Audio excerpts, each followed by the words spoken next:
You guys already know what I'm thinking when there's new Dragon Ball content to be done for handhelds. Alright! Nintendo Switch fans around since basically the beginning will probably remember how people treated Dragon Ball Xenoverse 2 when it first came out. Even a lot of reviewers were basically crapping on it because it's not Dragon Ball FighterZ. Well, I hope you guys are happy now because we have it.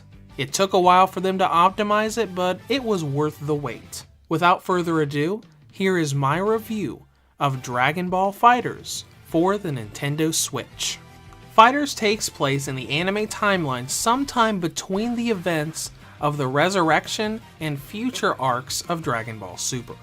A worldwide crisis happens when energy-sapping waves cover the planet, rendering all of the Z Fighters useless, and an army of Goku clones appears around the world, wreaking havoc and taking advantage of this energy-sapping crisis. In the middle of all of this, Goku becomes possessed by a strange human spirit that seems to be the only entity capable of drawing out his power to fight. So he embarks on a journey with this spirit in tow to collect all of his friends, bring out their powers, and put a stop to the crisis. Now the story I won't say is bad, but I won't say it's great either. It definitely has some really good parts, but it also has a couple really bad parts. First of all, the story goes way too far out of the way to explain the gameplay mechanics. The whole soul possession thing is probably 15, 20, or even 30 minutes of just, this is why you can play as multiple characters. It would have been a much better written story if the whole soul possession thing was off the table and it was just everyone lost their powers, so now you're on equal footing with the enemies. And the other I'll be brief about because it's about the antagonist. To be as spoiler free as I can, having an original antagonist in a Dragon Ball game is really great and fun, but not when the antagonist is basically just a collection of fetishes. When you feel like you're watching a softcore fetish porn video, every time the villain shows up, it feels less like an official Dragon Ball game and more like something you found on fanfiction.net's more not safe for work section. As I said though, some of the story is really good, and that comes from the character-to-character interactions.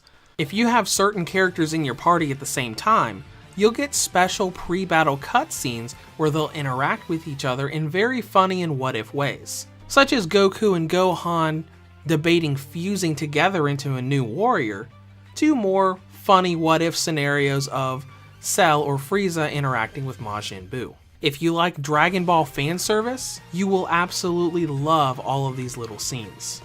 Now, with gameplay in mind, Dragon Ball FighterZ is a 2D fighting game with some light RPG elements thrown into its story mode. The main difference between this version of FighterZ and the other versions is the fact that the Switch has some more local multiplayer options like 6-player offline party matches, but more importantly, pre-orders got a Switch port of Dragon Ball Z Super Butoden, the very first Dragon Ball fighting game ever made. Now when you go into the game, you go into a lobby like you do in Xenoverse. You can either go into an offline lobby to do things in single player, or you can go into the online lobby where you have more game modes and more customization shops to choose from.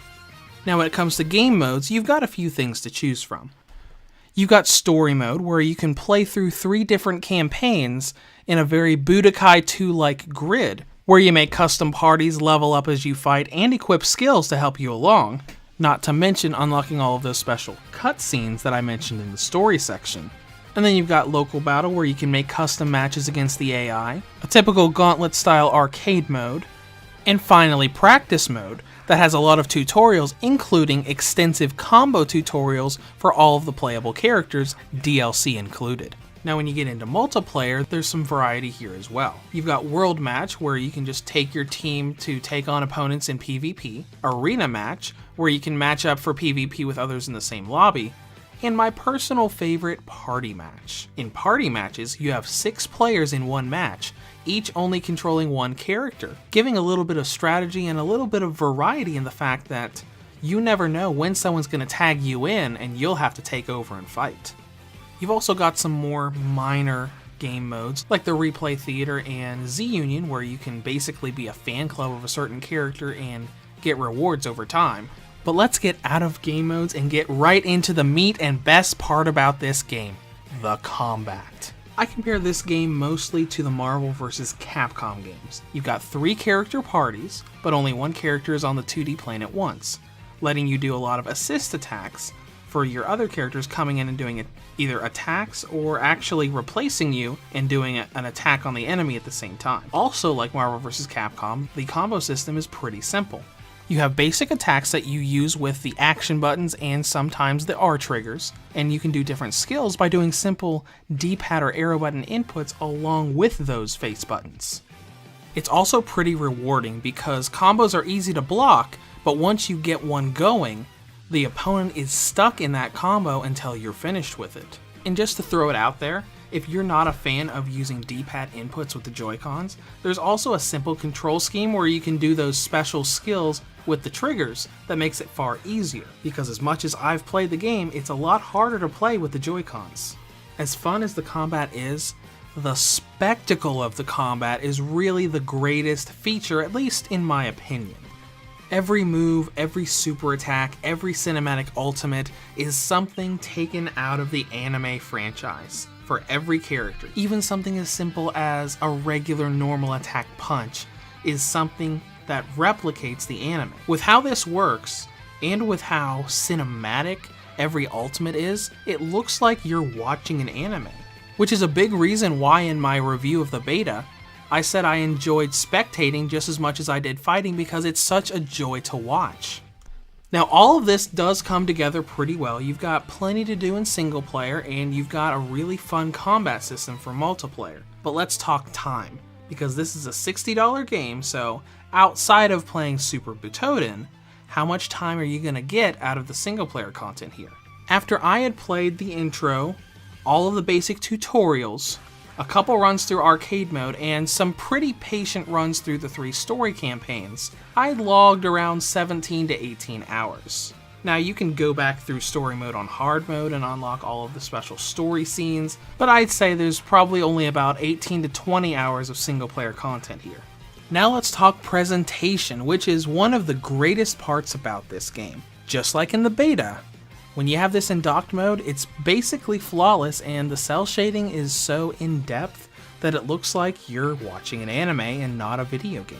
Now there are a few jagged edges here and there when you've got it in handheld mode, but it's not really that noticeable when you've got action going on the screen. Now performance is very good as well. In offline and single player mode, you've got a perfect 60 frames per second. The only times I ever really saw lag in the game was during multiplayer matches, which varied from match to match. Some matches with locals, I would have a perfect frame rate, and some matches I would have a lot of lag. Now let's touch on battery life, which is a little bit weird here. Mostly because the beta for this game has more battery life than the full game does. But let's go into the specifics. Dragon Ball FighterZ, the full game, has a battery range of 2 hours and 10 minutes on higher settings, up to 3 hours and 2 minutes on lower settings. I've definitely seen worse here, it's just odd that it's different from the beta.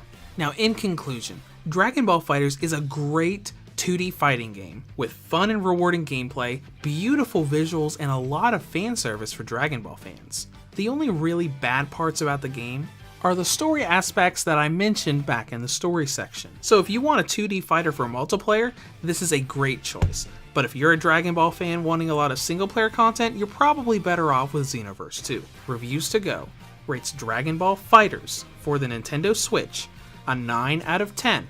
If you have any comments or questions, feel free to leave them below or head to the site at reviewstogo.com.